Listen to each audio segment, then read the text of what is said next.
All right. Hi, Stacey. Awesome. Hey, Jen. So this is going to be interesting for us, I think, to It share our sure stories. is. So we are going to be talking about kind of how we met and our story of becoming spiritual rebels. That we are.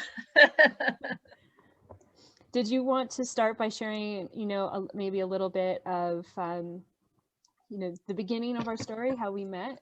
Did you want to start there? Yeah, sure. Sure. So sorry, my cat is just running all over everything in front of me. Yeah, so it would have been, so it was 2019. Yeah, when I mean, I probably was familiar with, I'd started doing kundalini yoga probably a year before that, with various different people, and I enjoyed it. And yeah, I wanted to learn more about it and did different courses and whatever. And then decided to dig deeper into it because I was at a stage of life where I was feeling just a bit like quite, well, despair is a really harsh word, but I was feeling quite low and just lost, and really wanted to focus on finding some more faith in something outside of the 3D physical everyday world that was going on, because it was, not really a great place and not looking like I really wanted it to at that point. So then sorry, my cat is like trying to bite me. She's feeling the energy, she's sensing, she's getting all crazy. Yeah, so then must have been around early 2019, I guess. I joined a few a group, like an online community that was run out of the US, and I think you would have been in it by that stage too. And in particular, I joined a women's group, and I liked that, and yeah, just decided I was doing a lot of that on a like weekly and monthly basis. And then I thought, okay, I'm going to invest like even more into this, and so decided to do the like premium offering. And I think I was the only person in Australia who has ever been involved in it. And that would have been, I think that was around March or something that we kicked off. Yeah, I think it was the springtime. Yeah. So and I obviously couldn't attend things that were in person, but I did, all the online stuff and whatever. And I can't remember when we had our first session together, but yeah, that was really, for me, I was just I liked having something that I could study and get involved in, and that was a bit of an anchor for me during a difficult time in life. And little did I know it was going to get way more difficult than that. I'm like, take me back to that. That was easy. But also it was nice to feel like you had some kind of community with like the other women who were involved and stuff. And the person running it was very famous, and you like to think that if lots of other high profile people are attached to someone, and you see lots of people seeming to get benefit from something, that it's something that you might want to try or be involved in. So yeah, that's kind of what led me to join. It's interesting because we haven't actually talked about this before, how we ended up meeting each other and in this group. And my story is kind of similar because I had two very young daughters, and I was running my own business, and I was feeling very tired and isolated, and despair is definitely not the word I was feeling, but just lost, of like, what's next? There has to be more than this, and how do I evolve from here? And I've always wanted to, study with a prominent teacher and expand, my spiritual knowledge and skill sets and things like that. And I hadn't been doing kundalini yoga actually that long. I'd studied a lot of other yoga practices, but I'd always been resistant to kundalini. And oh, okay. Yeah, I agree. I was always turned off it, to be honest. Yeah. Like, it's something that I'd see and then I'd go, oh, this seems weird and wacko. I'll just stick to, like, you know, the more traditional mainstream forms of yoga. And yeah, so it's weird that we got pulled into that. But anyway. So I think I ended up doing like a yoga and business thing or something like that. And so I was like, well, you know, I'm one of those people that I'll try anything. So I was like, oh, I'll give it a go and see what can happen. And I will never forget, like, one of the very first meditations I was doing, or kriyas, I guess, because you're moving, and it was very outside my comfort zone. But I was like, I'm going to do it anyway. And we were chanting God, actually. Oh, that one. Yeah, and all I heard was this male voice came into my head so clear and strong, saying, God will not help you now. And I should have taken that as my warning way back when, but instead I said, no, I will prove to you that God will support me. Wow. And I actually, you know, I had a couple warnings like that in my meditations before I fully joined, you know, the women's group. And I just didn't listen to them, as stubborn as I can be, right? Or maybe that's the rebellion side of going, I'm not listening to you. And so, yeah, so I had circled around that, and I thought, well, you know, if there's an opportunity to do something more, then maybe that's the path I'm supposed to be on. And so I kind of just left it up to the universe, and I was like, if this works out, it works out. And it did. So that's what led me to join. And I think the first time that I went down to the US as well was the same session that you did. And I guess we should clarify, like, I'm from Canada and you're in Australia. So in Sydney. We've kind of become known as like the Aussie and the Canadian. Yeah. And, we have our own unique, you know, cultural personalities that go along with that. Well, I think that held us in good stead when the going got tough. I think that was very much part of why we could see through a lot of what was going on, and why we had probably the perspective that we did, even as people, and just culturally, of just kind of being very down to earth. And you know, like, we have our spiritual side, but we're also very just like, no, I'm pretty straight up about how I feel and what my views are and what I think is going on. And so I think we did we only do like one session? We can't have done that many online sessions before we went to that first in-person session in California. One online before then. I don't quite remember the details of the online all that much. Yeah, but the one thing I do remember is that, you know, because obviously we're doing it on Zoom or whatever we were doing, and there were how many? I mean, on each call I think there was supposed to be like maybe 20 of us, but there was never that many people turned up on the call. So I think it was probably like, I don't know, 10 or 12 of us on this call. And I remember it was the first time I'd ever seen everybody, although I knew some people from the other things that we were involved in. And I remember seeing your face, and I remember having this flash of intuition that you were going to be important, like something was going to happen with you. And I couldn't work it. Like, obviously I didn't know what it was at the time, and I just thought, oh, okay, that's interesting. Like, you know, we'll see what happens with that. And then we went to the in-person, like, I flew across to the US, and we had that, it was just 3 days or something, I think, in California. And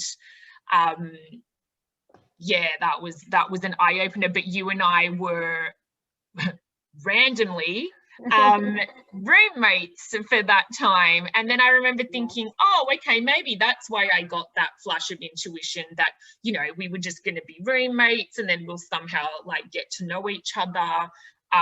But we didn't really get to know each other that well because those 3 days it was just the usual psychotic, like, keep you in cult-like conditions of no sleep and staying up all night and not knowing what was coming next, not having an agenda, not being told anything, being asked to do crazy, ridiculous stuff that you that you didn't want to do. And if you didn't want to do it, then you weren't, you know, spiritual enough, or you weren't, you know, able to tap into things, or that's what you needed to work on, that's what was wrong with you, or that kind of all that kind of thing. So we didn't really get to talk that much, because the only time we'd ever be together was at about 11 o'clock at night, when you'd finally get released, and then we had to be up again at 3 or something to do sadness. So yeah, we didn't even really get to talk. No, we didn't, but I remember feeling relieved that you were my roommate. Yes. And I remember you were struggling too with the time change, right? Because you were in Australia, so it's always like the jet lag, and that even harder to manage not sleeping when you're not sleeping really. Exactly. That's exactly right. Yeah. So then after that, we must have had some other like online sessions and stuff, and you and I didn't really like connect one-on-one after that or anything.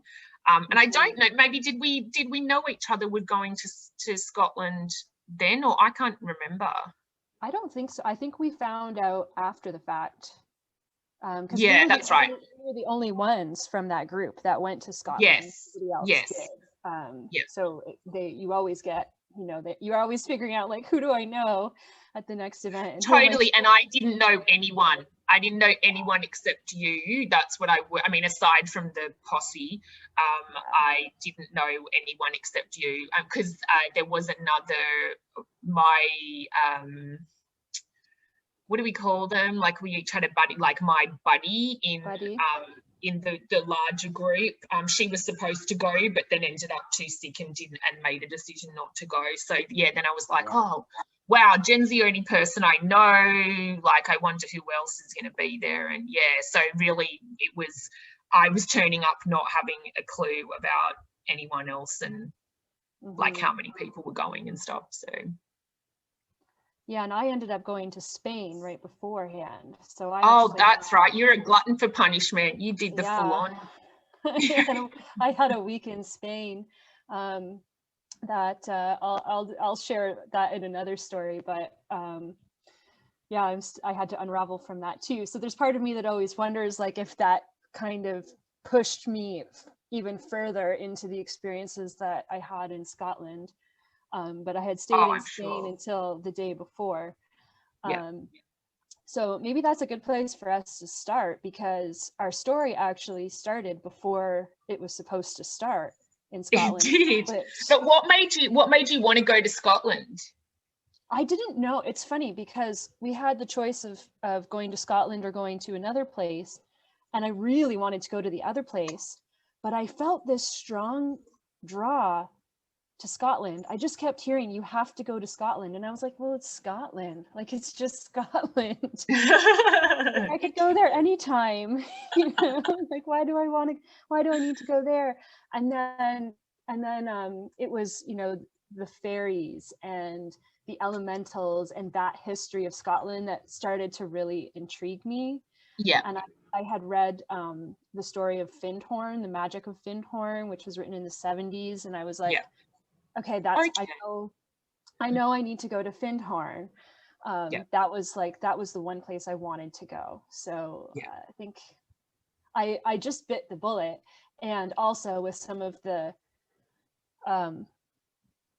influence in my thought processes in those days, I just thought, well, I'll do this one and then I'll find a way to do both.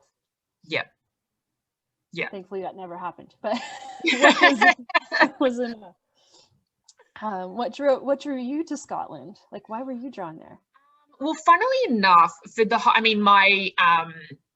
I think it's my great grandfather was born on my dad's side, was born in Scotland. So I have like direct Scottish heritage, and I'd grown up always hearing stories about great Aunt Emma, who was still in Scotland, and some of my family would go over there and visit them.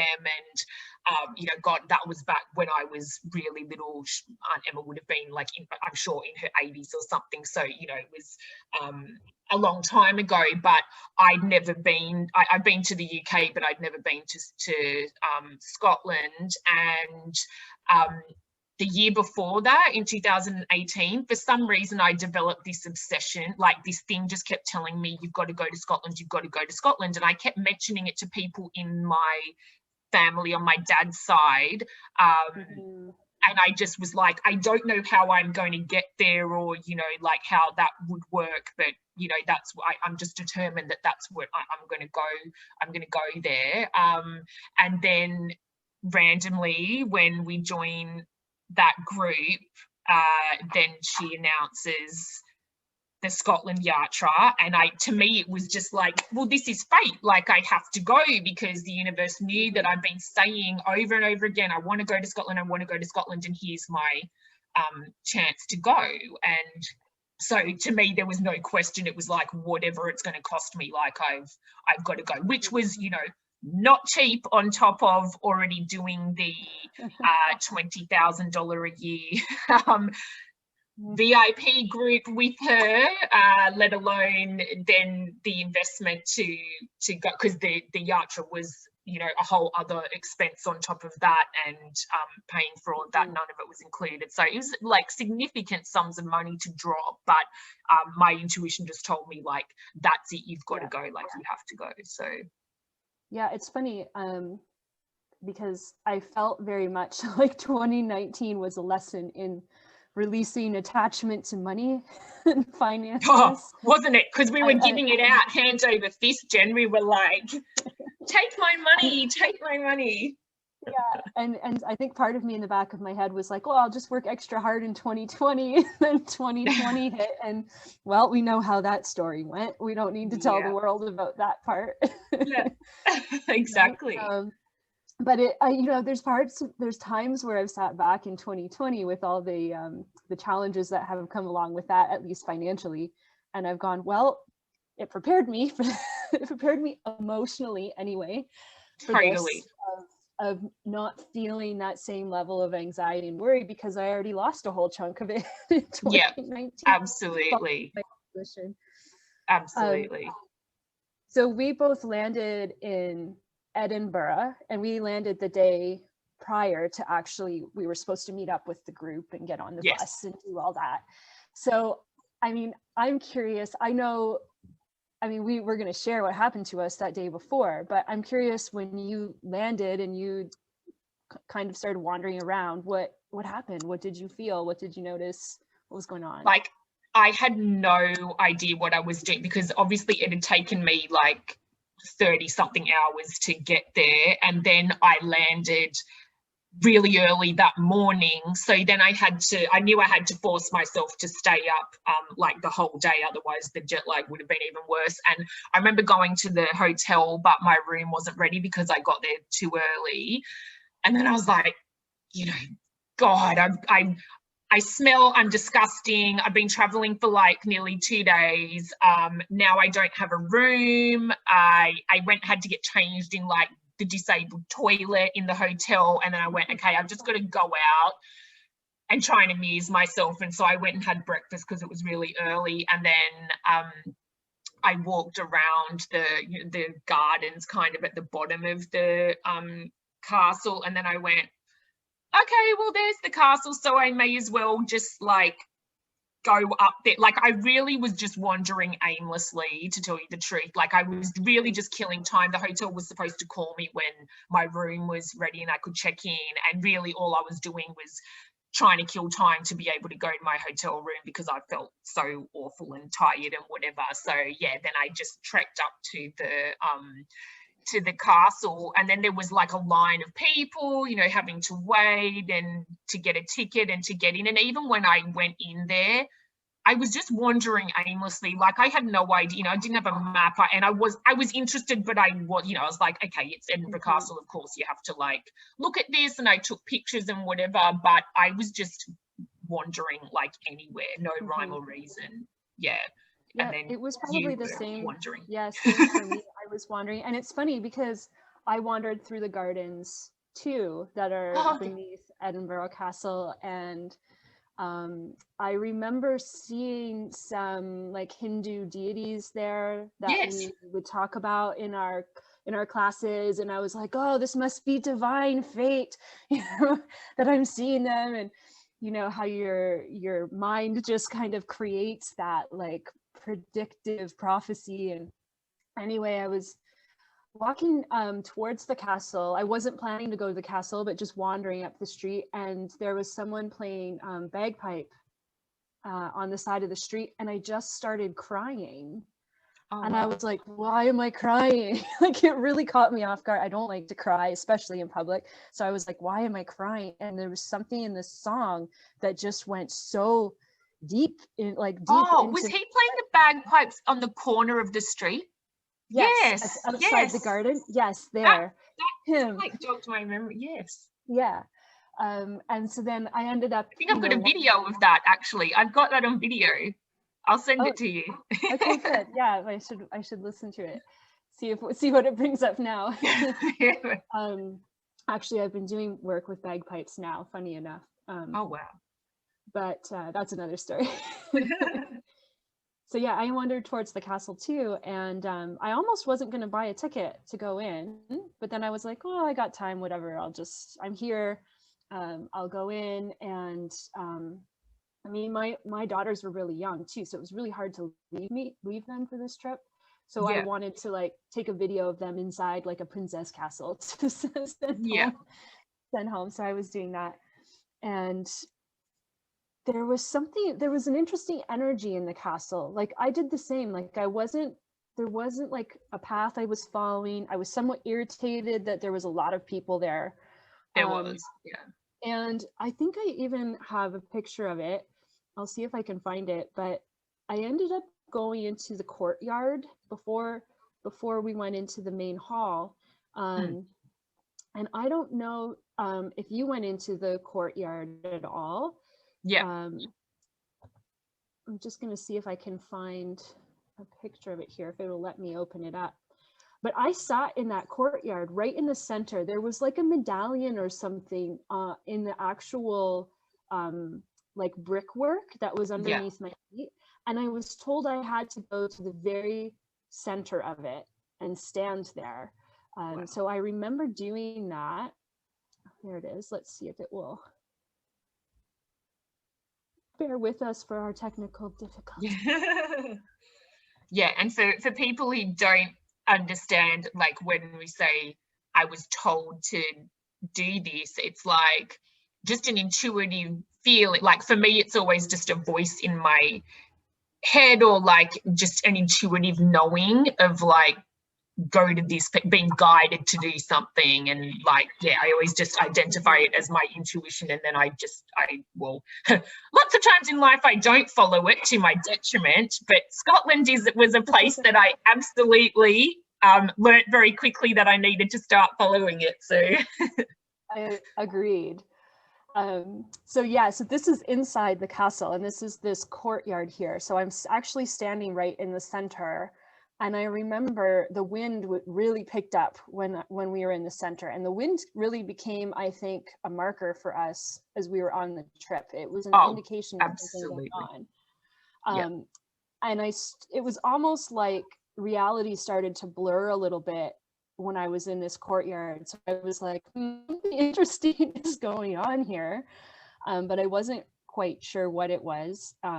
And I was also, at this point, I was pretty relaxed, right? Like we were going to go on this amazing trip, and it was going to be we thought we were like, this is going to be so spiritual, and we're going to do lots of meditation, and we're going to feel amazing. And little did we know.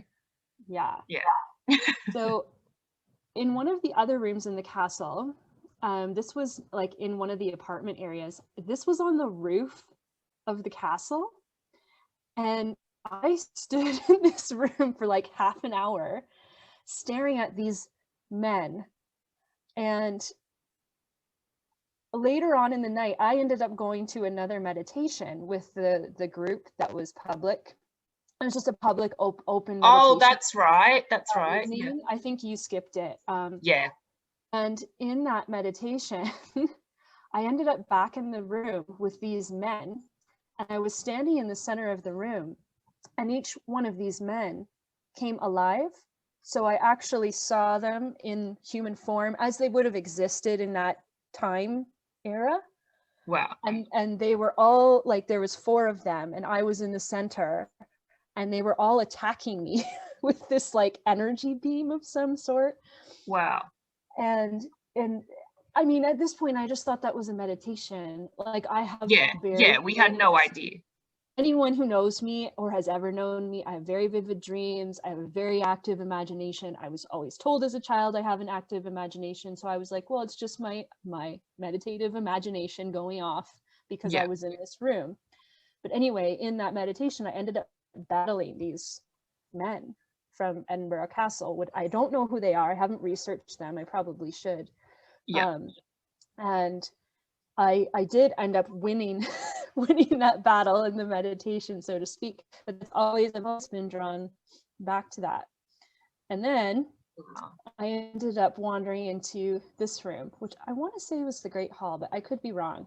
No, I feel like it was a hall. Like that's my memory of it was, it's a very big room, and I just remember lots of like tapestries and paintings and stuff on the wall, but just nothing in the center, like just and I remember there was stained glass windows on the side and so forth, and I felt like some great parties had happened, some like ceremonies and parties had happened in that room. And I was just standing here. There was something that really captured my attention in this room, and I did a little video for my girls. I wanted to show you this because I was playing it back today, and I think you probably said the same thing. Neither one of us has actually looked at the pictures since 2019. No, we're too traumatized, so I couldn't take myself back there until now. If I'm just going to play the first second of it here. And do you see that white thing that just flew through it's not coming up for me. Oh, you can't see it? Like, I can see your screen with the thumbnail pictures, but they're not playing. Like, I can't. It's not playing for me on my end. Oh, it's not showing you? Okay. Well, I won't bother you with it then. But in this video, there's a little white, you could say it's an orb. It could be a fly. Okay. It could be an insect. But in front of the fireplace, it flies through. And I hadn't noticed it because I hadn't looked at it. Yeah. There's a little something that flies through. And yes, it could be a fly or a bug or something like that. It was very windy that day. So I don't recall any insects flying around. And I live in the woods, so I know my You're used to insects. So I thought that was intriguing because I did this video right before I turned around and saw you in the room. Yeah. And I think both of us, I'm going to stop my screen here so that we aren't looking at that. I think both of us think that was a pretty significant moment. Yeah. I just remember going, like, it was so surreal. It was because I had no idea when you were landing. We had not spoken to each other at all. I remember thinking, gee, I wonder when Jen is coming and, you know, when she's arriving and whatever. But I was just thinking, oh, I'll just see you at the welcome thing on the day the tour starts. And then I just randomly walk into this hall, and then it's just like, oh my God, Jen. And it was one of those moments. It was like being in a movie, those like where you see the bolt of lightning or something, or like just this weird, it's like, what the hell are you doing here? And what are the chances of I walk into this exact room at this time? And because we'd just both been wandering aimlessly, and we just happened to run into each other at that exact like moment. Yeah, it was crazy. It was absolutely crazy. And you know, what I came to learn later that night when I went to do the meditation with the group is that we're going to call him the wizard. We're not going to use real names, so we're not using real names. We'll say the wizard, one of the teachers, was also present in the castle at the same time as us, but we didn't have to run into them. So I always thought that was significant, that you know, all three of us were there at that time. But you and I found each other in the same room at the same time. And, but we didn't see him. No, and that's really significant with the like past life stuff that we've come to learn, and that we've been told, which we can is another story too. But yeah, that's huge. That's crazy. Yeah. So so that night, I think you went and got some sleep after that, because you must have been exhausted from your flight from Australia. And I was doing better because I had been in Spain for a week already, so I was a little more adjusted to the time change. So I decided to go, and I was like, why not? I'll do some more meditations. If I'm here, I'm going to do it all. And I told you the one meditation about the men on the top of the castle. And then there was another Kriya that we were doing.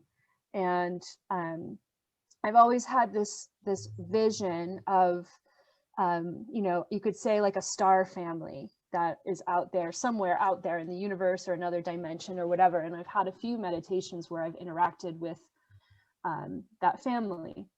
And so I've always wanted to know how to get there on my own, like without having to do a meditation and it to just happen spontaneously. Yeah. So I was doing this meditation, and I was able to go. I saw my star family, and they took me home. And I was that night, I was like, I want to know the path. I want to know the path. And they were like, no, you can't know the path. And I was like, I'm going to remember the path. And so I was trying to force it in. So like a map, I was trying to create a map of my Kriya. And then my star family, they must have felt bad for me or something. And they're like, we're going to give you a token to remember. And I've always had this vision of like a pyramid that opens. There was actually used to be a television show about it in like the 80s or 90s, Out of This World, where a girl had a dad who was actually an alien, and she talked that's right through the pyramid. I remember that. Yeah. So ever since a little girl, I've always dreamed of this little pyramid that I could talk to like my star dad through. Yeah. so I could see it forming in my hand. I could feel it coming down, and I had seen it a couple times before, but this was the most real it had ever felt. And I thought I was actually, this is where the psychosis maybe comes in, that I was actually going to be able to manifest it physically in my hand. I felt like I was seconds away from it. From doing that. And the amount of energy that I was channeling, like I know my whole, because I think we were doing a Kriya with our hand up in the air or something. And so my whole hand was shaking. You see, I'm already phasing in and out. And when I was done, I opened my eyes and I saw, both the teacher and the wizard staring right at me. And they made note of it at some point, whether it was that night or the next day, about the energy that I had channeled in that particular meditation that they had seen. And now I was in a room of probably at least 100, 200 people. I wasn't sitting in the front row or anything like that. I was just randomly mixed in, right? So it wasn't like I was standing out or purposely standing out. But that was my pre-start to the trip. And and just saying that out loud, because I don't think I've really talked to many people about that particular experience. That sounds crazy. So and that was just the beginning. Like, lo and behold, that's nothing compared to what actually happened. That was probably the most normal experience I had those 2 weeks. We wish it stopped there, Jen. We wish it stopped there. So do you want to carry on of like, how the next day began? And yeah, sure. So I didn't go to that meditation the night before, but I went to the morning sadhana because I was basically awake. My sleep was awful. I was so jet lagged, and people were calling me from work, like even though I was on holidays. I remember people trying to call me and then sending me emails needing me to do stuff, and I'm like, it's 2 a.m. here, like I'm literally losing my mind. So I was up doing work, and then the sadhana was at 4 o'clock, and I thought, that most people would go because you get guilt tripped into doing all these things. So I thought I was supposed to go, and I was awake anyway. So I went down to the ballroom where it was supposed to be happening, and literally like 3 people turned up, and it was one of the minions leading it, the photographer, actually, the paparazzi, we'll call that crew, because there always had to be a paparazzi. So yeah, I did that, and then went back upstairs, had breakfast and whatever, and then I think we were supposed to meet at like 9 o'clock or something, and it was supposed to be like a welcome meeting. So I'm thinking, yes, you know, because we'd not been provided with an agenda or anything, I thought this will be it. They'll give us a big welcome, they'll give us some context, they'll explain where we're going, because really we'd only been told the starting point and the finishing point, and there was no information about what was happening in between, or aside from Findhorn, which was kind of halfway or like 3/4 of the way through the tour. And so I was really looking forward to, you know, like understanding where we were going, so I could look some stuff up and, you know, kind of understand the spiritual relevance and significance of these places and whatever. And then I remember going downstairs, and some of the minions just had a table set up, and it was literally like, oh, here's like, we got a bag or something, but it really didn't have like anything in it, and there was no agenda, and there was no big speech, there was no welcome, thanks for like spending shitloads of money, pardon my expression, you know, coming with us, and this is what we're going to look at or whatever. And I remember just being really like pissed off, because I mean, you know, and it's not because I'm a control freak, but because I was going, I've spent a lot of money and I'm so excited about this, and I'd actually like to know where we're going. So, and also, you know, when you're jet lagged and whatever, it's kind of nice to know, okay, this is when we'll be finishing things, and when you might have some free time or whatever, just in case you're not feeling great, or you want to call home or whatever, just to plan ahead, that sort of stuff. And of course we didn't get any of that. And then I remember you came down and we ran into each other, and we were talking, we must have been talking about Findhorn or something, because you gave me that book, what's it called, as if there's God in all things or something. What's the title of it? I can't remember. I know I'll find it. It was related to Findhorn, though. Actually, I've got it here. Give me 2 secs, because it's on my table, and I'll plug in my my thing as well.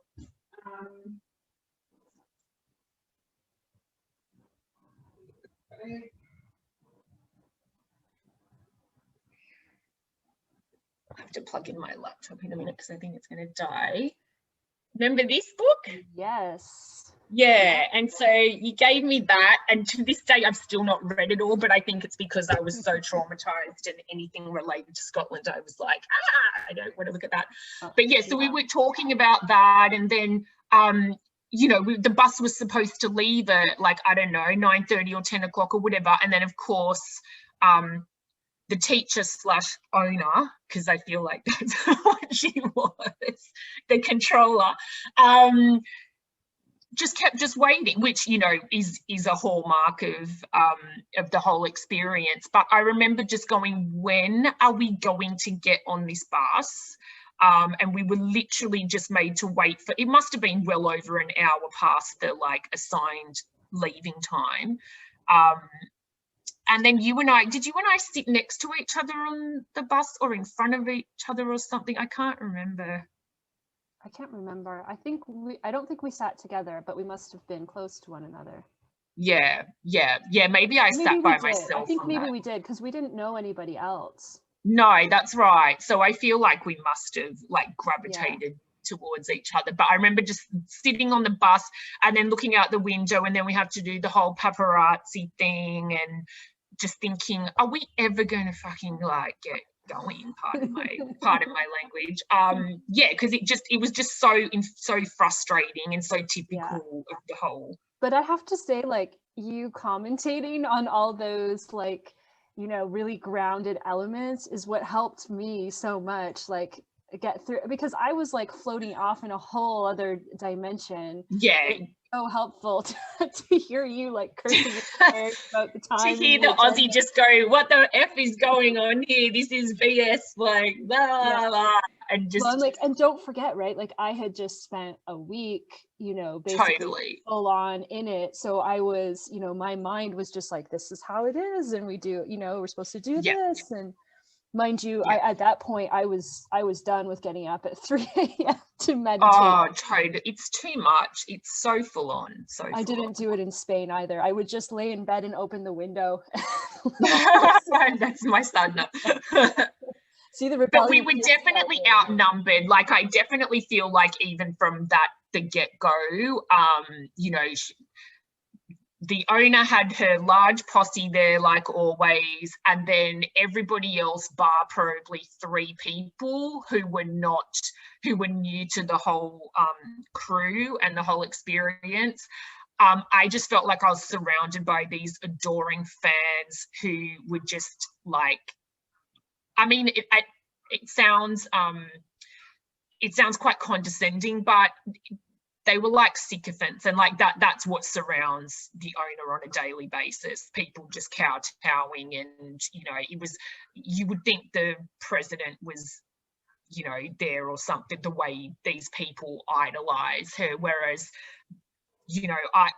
I absolutely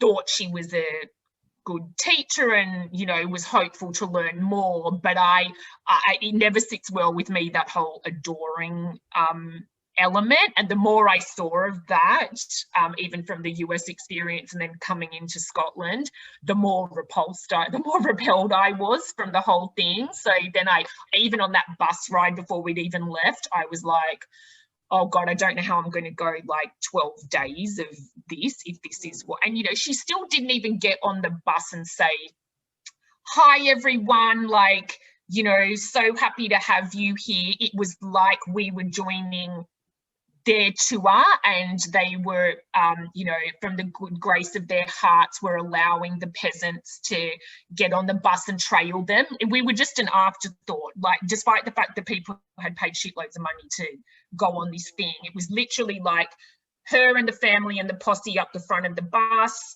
and all of the peasants down the back, just talk amongst yourselves. And, when we get to the place, you'll know where you are. That was the attitude. Like, I don't know how you felt.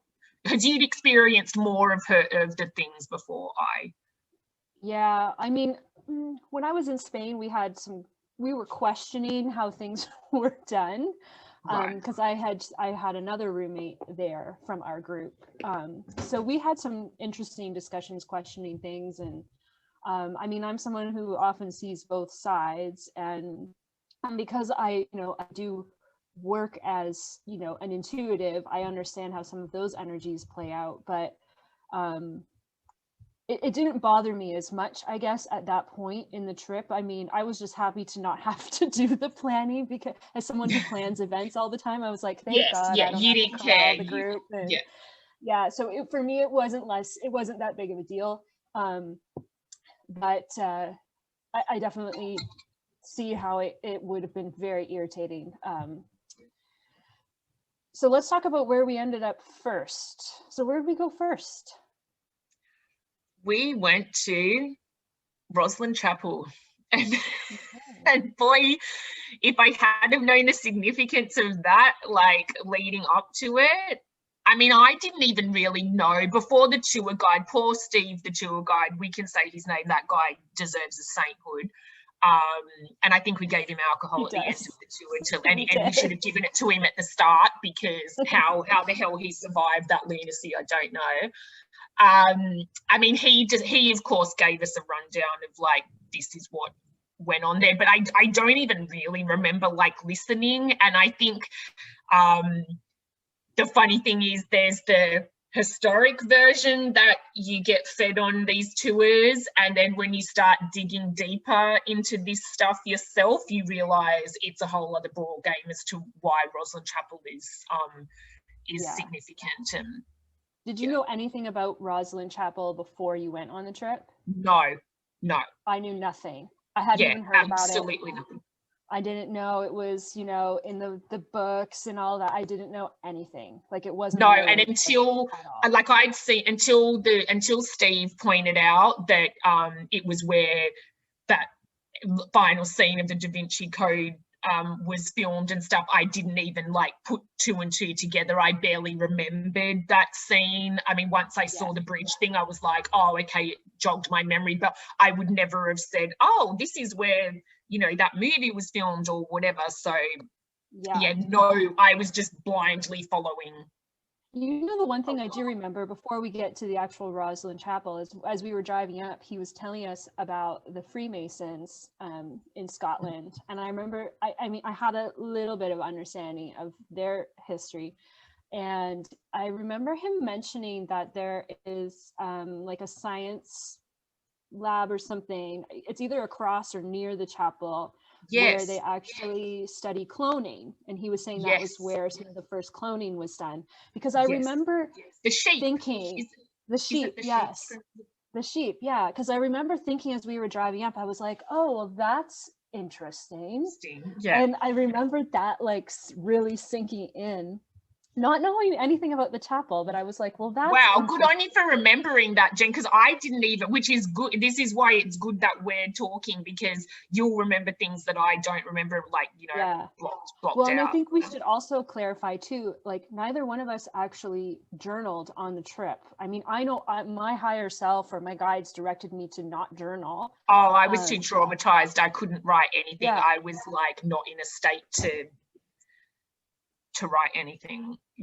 I didn't want to relive anything that was already being lived during the day, so we're in survival mode, not journaling mode. So absolutely. That's true. So, and one of the other things he had mentioned about the chapel as we were driving up was that the architecture of the chapel on the inside, that there was someone who had done some research and uncovered that it actually produces like a sound or a music. And so there's actually a CD of the music that is made inside Rosslyn Chapel. And so when we actually got there, because we had to wait in the visitor center before we could go see it, I made a beeline and I bought that CD as soon as we landed there. I gave it to a friend when I got home, and I think it's still in her garage because both of us are too afraid to actually listen to it. Oh, imagine. So let's talk about, you know, walking inside, heading into Rosslyn Chapel, because we went into the chapel and then we walked the grounds, and maybe talk a little bit about what we felt inside there and around there. Yeah, so I mean, I don't know, I can't remember now. I was trying to remember like what my expectations were, and I think I just kind of didn't have any, but I think I naively thought, oh, you know, this is going to be a spiritual experience, and, you know, I'm going to go to these places and have this, and especially having direct Scottish ancestry and stuff, I thought, you know, this is going to be really significant, and I thought that I would have these like powerful experiences and connections and whatever. But, you know, you naively think that they're going to be positive and, you know, all love and light, and, you know, I'm going to go back a changed person, and I came back a changed person, but it certainly wasn't in the way I anticipated. So I remember walking into the chapel, and I think they wanted to do a meditation, but we were not allowed to because you can't chant out loud or anything, and because it's a public place. Surprised they didn't just override that, but I remember we did sit down for a little bit or something, and then people were just wandering by themselves, and I don't know, I felt so aimless a bit, like in some of those places, because like I didn't feel good. I felt, and I didn't know at the time, but like everything just always felt off. And it was something I couldn't put my finger on, but it was almost like I was subconsciously being told, like, don't be here, or like get out of here. But then I was battling with that because I'm thinking, Stacey, you are like almost as if, oh, there's something wrong with you that you can't connect to this, and you know, this is, you came here for a reason, and now why are you, almost as if I felt I was being lazy because I wasn't getting into it and I couldn't connect with like stuff. And yeah, there was just something that was like repelling me from wanting to be there. And even walking around and looking, I was looking, but I wasn't really looking. It was, I felt like I was 18 or 19 again when our parents forced us to go to London and like to the UK and France, and we'd literally run as fast as we could around everywhere, not paying any attention because we didn't want to be there. And that's kind of how I felt. It was a very strange feeling. And so I made the token effort to walk around, and everyone else seemed to be so engrossed in everything. And so I'm thinking, Stacey, you've got to, like, you know, get on with it. And then I remember there was like a room or a section down to the right of the altar.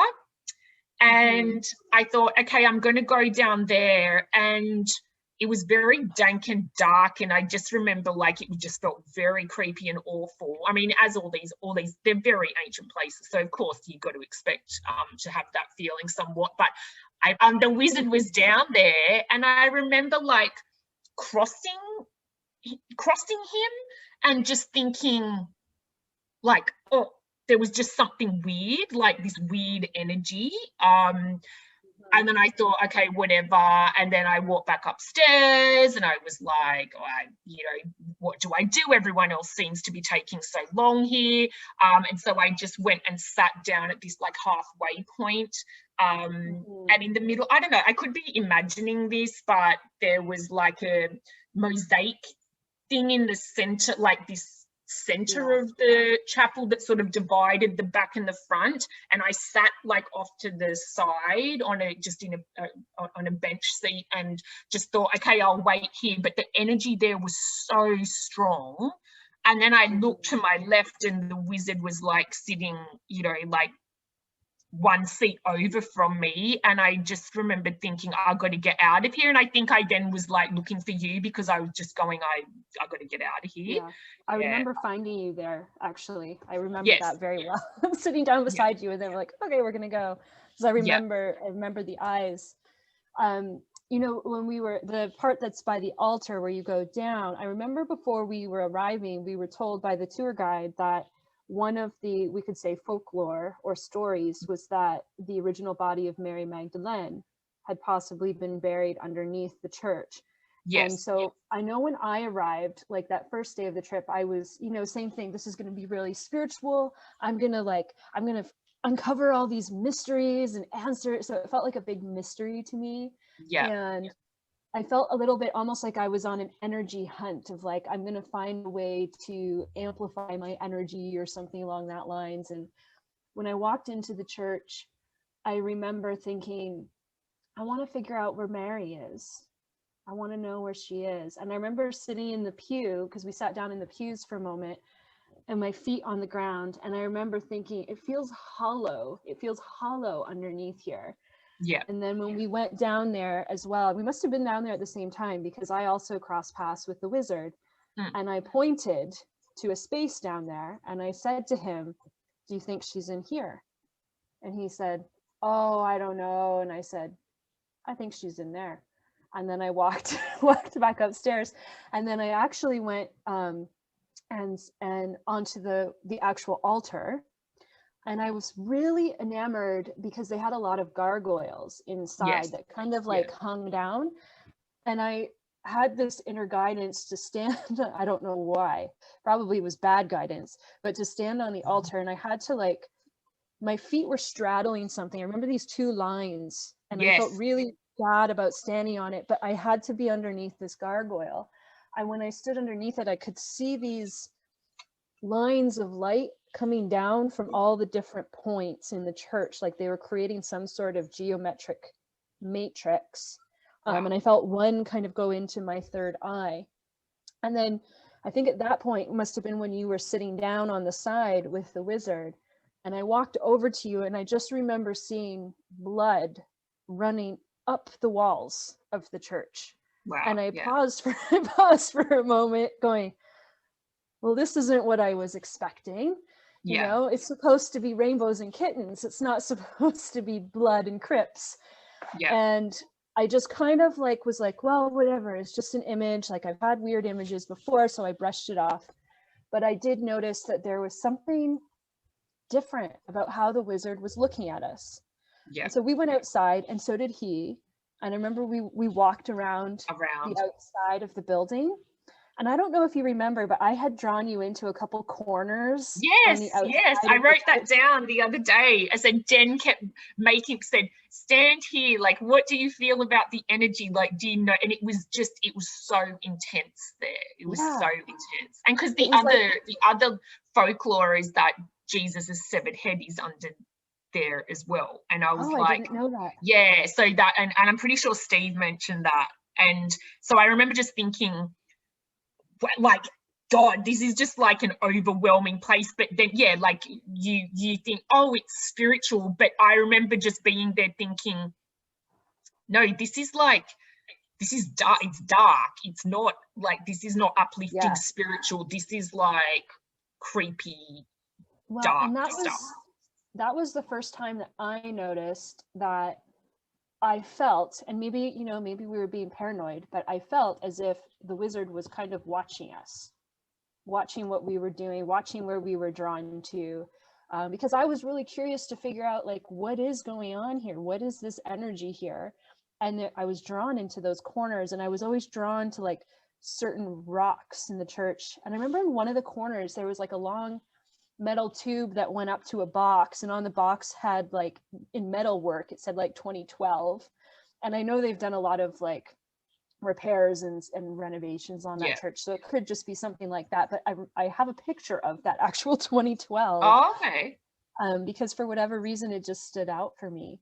So I mean, at that point I was thinking, okay, well, that was weird, but I can brush it off. Let's go. Maybe, false start, whatever. And then they took us back, behind the church. We went down that trail behind some other, I'm not sure where it was, like some brick building, to the tree. Do you remember the tree? Oh, yes. I remember the tree. Do you remember the story behind the tree? I don't remember the story quite. No, so well. I've blocked it out. I remember they just kept saying it's like, got great significance, and I don't know, like, I remember something about it giving life, or tree. They kept, like, someone referred to it as the tree of life or something, and that, we should like touch it, and you kind of get we weren't supposed to touch it. I think there was like a folklore that if you touched it and you were like pure of heart, that's right. But if you weren't, you would die. It was something along. That's right. It wrong. And then I think one of the leaders had said it was like the first tree that they would have done ceremony on. For some reason I keep hearing pagan, but I don't know if they actually would have used the word pagan. I don't think they said that. So I remember, like, when we were walking up, because the story was a big thing of like, you don't want to touch the tree just in case. Yes, because I remember we didn't touch it, but then other people did. I'm sure you did? I was the because first I'm one sure I've got photos of people touching it. I don't know, but I can't remember whether I did or not. I don't know. Well, because I think we were one of the first ones to get there. We were at the front of the group, because when or at least when I walked up to the tree, I looked at the tour guide and I was like, I can touch it, right? He's like, well, it's up to you. And I was like, I'm going for it. I had no fear about it. Like, I was like, I'm going for it. And then everybody started touching it at that point, and then it got weird. I don't know, right? Yeah, the meditation, was that our first meditation? I think it was. Yes, it was. Okay. Yeah. So we did like a circle and hands around the tree. Yes, and I got stuck next to the wizard again. Did you? Yeah, and I remember thinking, the dude's never even said like hello to me, never even acknowledged me. Now, why do I constantly keep ending up like near? Yeah, is very strange. And we chanted a little bit. It wasn't a long meditation, but I remember while we were chanting, I kept seeing these women, like, That's right. You told witches. me that. I described them as witches at the time, rising up out of the ground. It was like activating hundreds of these women, but I interpreted them as witches at the time, and I thought, well, that's strange. I thought I was here to open my kundalini and, you know, receive the enlightenment of the source energy, but maybe not this how is this is turning process.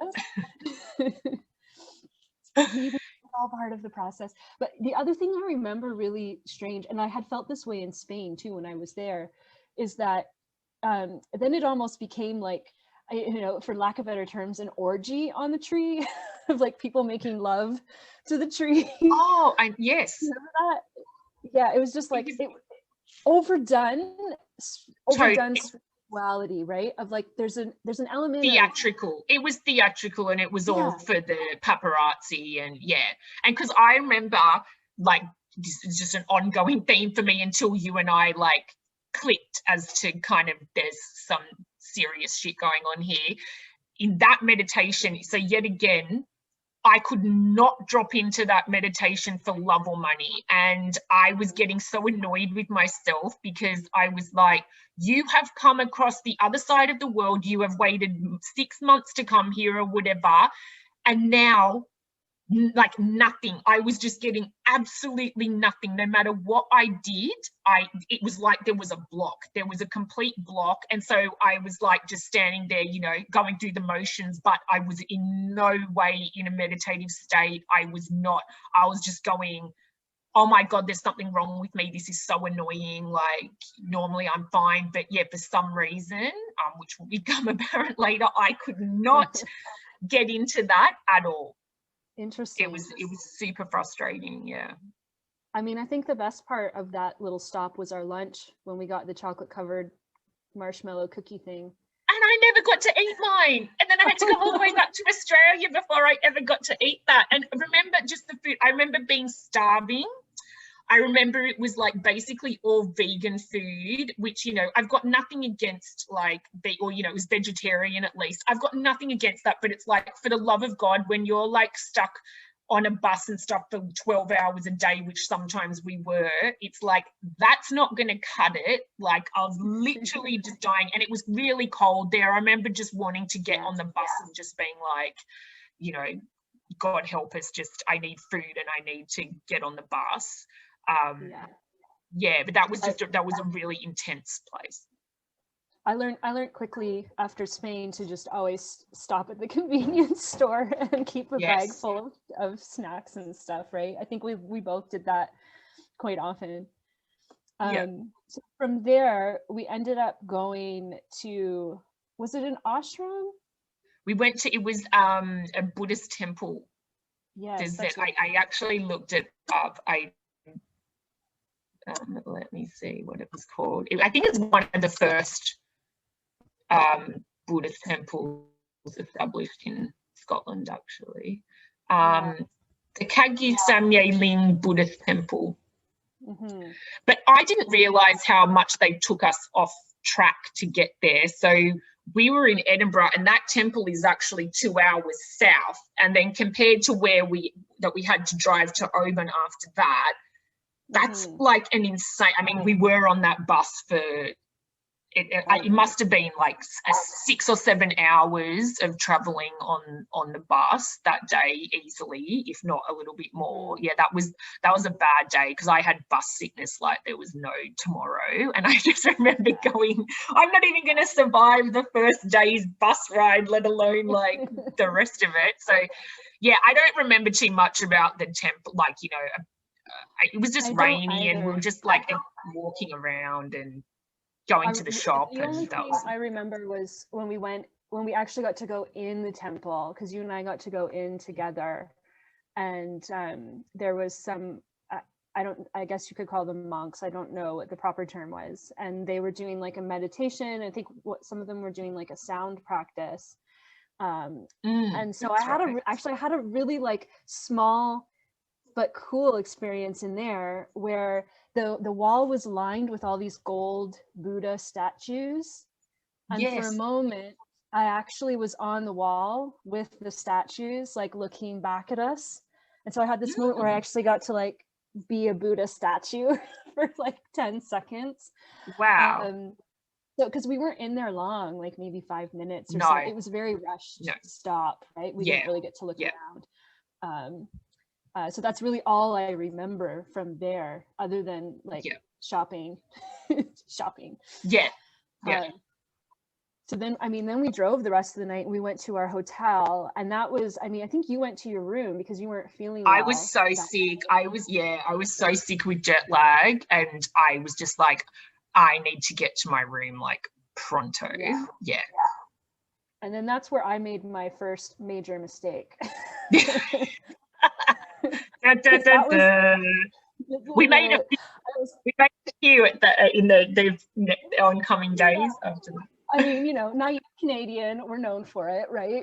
No idea of what's going on in the world.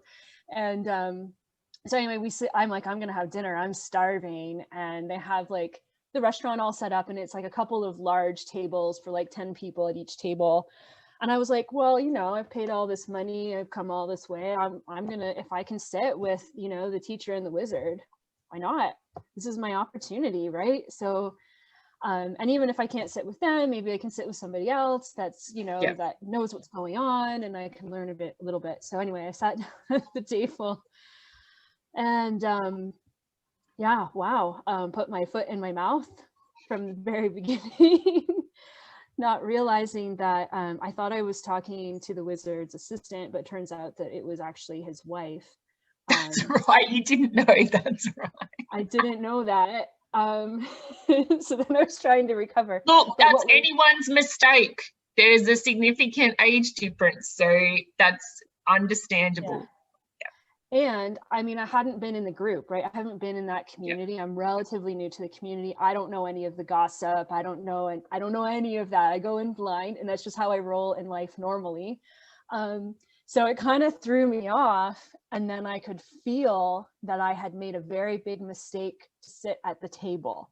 So it's an unspoken rule that you do not sit at the table unless you are invited to sit at the table.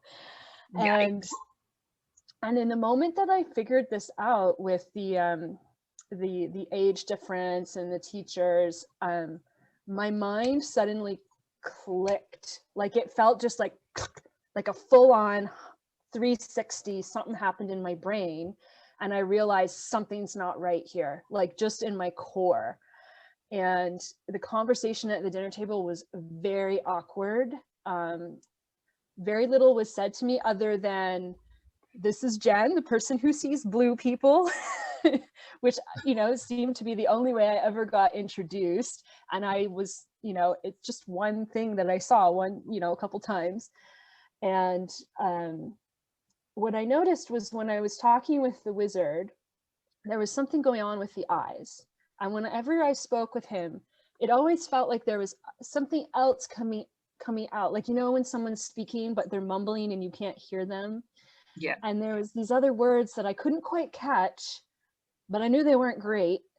And so I felt really, really uncomfortable. And they ate really quickly, they skipped dessert and they got out of there. And then I was literally left all alone at the table to finish my dinner.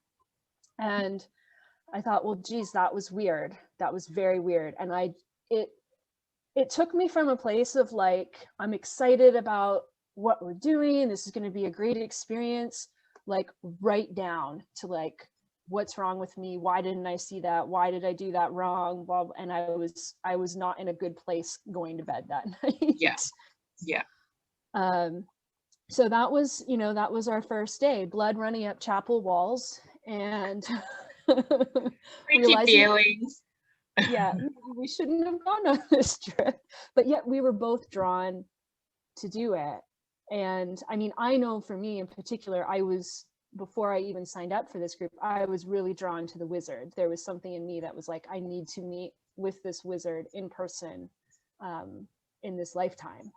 Yeah. So that, and I was annoyed by the wizard because I was just constantly like, he gives me a weird vibe and I don't understand why everybody idolizes this person, and it just seemed to be full of mumbo jumbo all the time. Just I'd never heard him say anything that made any sense to me at all. So yeah, I just found it a weird. That was something I was constantly trying to work out. Yeah. Well, and I had the last time I had gone to an event in the US, he had led a meditation, and in that meditation, his consciousness came into my body, into my consciousness. And I'm used to seeing like spirits and energies and stuff moving around. That's not scary to me. That's a normal thing for me. But normally they come in front of me and we have a conversation. Yes. They don't come into my field. To you, yeah. And so I knew it was a red flag. And I actually went and spoke to him and called him out on it after it happened. So he was, I was already in a place of like, I need to be careful with his energy, because that hadn't happened to me before. And I knew it wasn't good. I knew it wasn't cool. Yeah.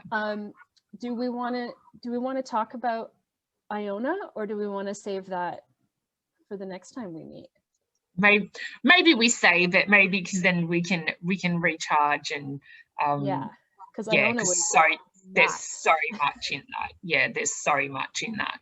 And I remember that first night, because I was lucky enough that I'd made sure I'd booked my own room, which thank God I did that everywhere. And I remember I just felt so sorry for you, because you were constantly sharing rooms with people who were part of the adoring crowd. And I think on that bus, I was trying to pinpoint and I think it was that day on the bus, like the long bus ride,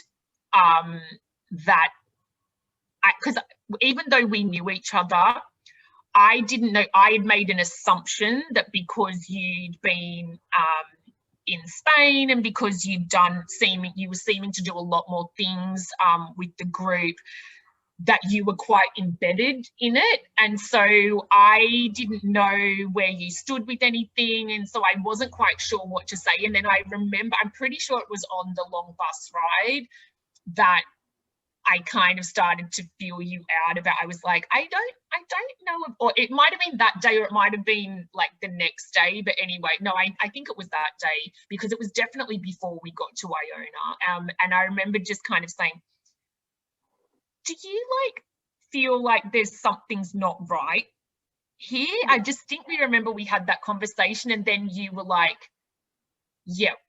And I said, just the way we're being treated, it was like being in a parallel universe. It was like all these people around us were under a spell, and we were so kind of like the whole of 2020. So it was good training, but it felt like we were the only two people on that bus who were looking down on this situation going, there is something very wrong here, and there is something going on behind the scenes, and we are the only two people aware of it. And I remember distinctly thinking, we're in a dangerous position. I probably didn't understand the significance of that, and I don't use dangerous in, but I remember thinking, I kind of now feel like an outsider. That was the feeling I had, and that was going to expose me somehow, because I was not buying into what was going on, and I also didn't like it, whereas all these other people seem to be lapping up the whole posse thing, the whole look at us, whereas the more I saw of that, the more I was like, this is so repulsive to me and just goes against everything I believe in. And I was really disappointed. I was quite disgusted, actually, like even straight off the bat at the behavior and the way it was all being managed and whatever. And to me, it appeared like everybody else was fine with it. Of course, we found out later on that people didn't, but they just didn't feel comfortable to speak up. But and I remember you and I having a discussion about like, God, something is not adding up here, and this is not like what that was on we were on the ferry actually to Iona Island. Oh, was it? Okay, I couldn't remember. Because I remember I was talking to someone that was like really, really deep into the group, and something was off. Like I could tell where I had normally had like a comfortable relationship, there was a wall. And then I went and sat by you and I was like, you had said, does something feel off to you? And I was like, uh-huh. And I remember feeling like I was in another dimension or something, like the way, like exactly like you described it. It felt like people were under a spell. And I remember having this feeling of like something was off with time. Like just there was time was not normal time. Time was being bent, something was happening there. Yeah, because we went up, I remember we went up outside on the ferry for a little bit and I filled you in on my dinner. Yes, we were like, that's right. I'm like, this is not right. There's something wrong. And that's where we started, I think, to really connect of, okay, we both have this desire for a spiritual experience, but we don't want to be held captive by it. And there was that real sense of being in danger. Like I was really, not so much that day, it got a lot worse as we went on. But I was really afraid of, getting exposed as not believing or not going along in it. But I also felt this like very real sense that we would be attacked somehow. More so by it was a real sense of foreboding, and like my anxiety levels were, I felt so unsettled. I think that's probably unsettled is the word for it. Like leading up until Iona, I just felt very unsettled, very like, this is not like, if you were a cat, your everything would be up. You would just like on alert, just thinking something is ruffling my feathers here and I can't put my finger on it yet, and I'm yet to work out what it is, but it's not a nice feeling and it's not what I expected on this spiritual yatra. Yes, exactly. So we're going to leave it on that cliffhanger, I think. Starts to get juicy after that, really juicier. It gets really juicy. Yeah, the first one's probably not so juicy, but it's the same. Some very I mean, we're still trying to sort out what happened on that trip, and I think our intention is, some of this is just for us to be able to express what happened and to unravel some of what happened. And I know, like, for me, my intention in sharing it isn't to it's not to harm or blame or anything like that. It's more to open up a discussion so that if other people have had, I mean, for me, it really was a spiritual experience, but it wasn't necessarily one that you view as a positive one, but it no, is. We didn't expect it. Yeah, it's more of like a dark night of the soul type experience. And so I share it in that, we can have these experiences that could be viewed as, a potential breakdown or misinterpretation, which it could have been. Not going to deny that, but we can also grow from it and still be, a fully functioning person in this reality too. Absolutely. May doubt that. No, I totally agree that the intention is, not to, because there were plenty of other people on that trip who would have had a completely different experience.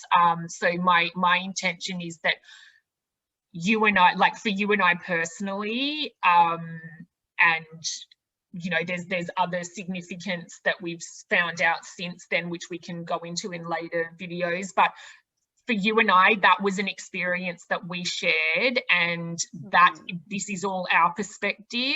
I have no doubt whatsoever that it was absolutely meant to happen.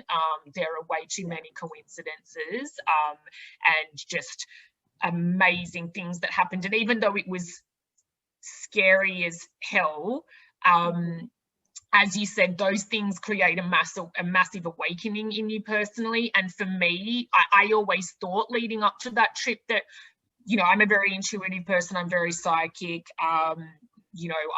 I see things, I hear things, I can talk to people who've crossed over. I don't have issues with that at all. I've come to terms with that many years ago.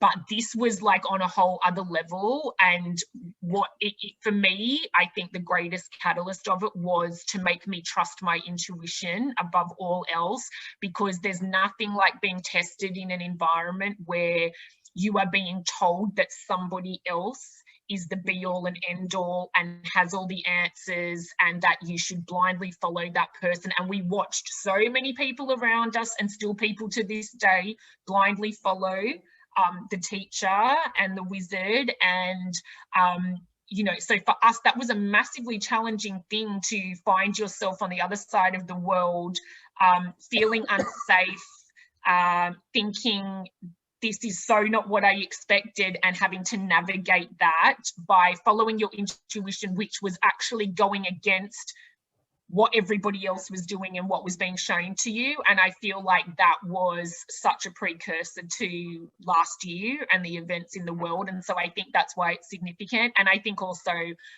from this whole perspective of Scotland and the history of Scotland, which we can go into later as well, but there was a significance for us being there and for sharing this story as well, that relates to that. So yeah, by no means is it about denigrating anybody else's experience, or, you know, everybody else on that, in that group has a different path and is at a different point in life and has a different purpose. Their story is their story. All I'm interested in, and all we're interested in, is sharing our story and our perspective, and that's it.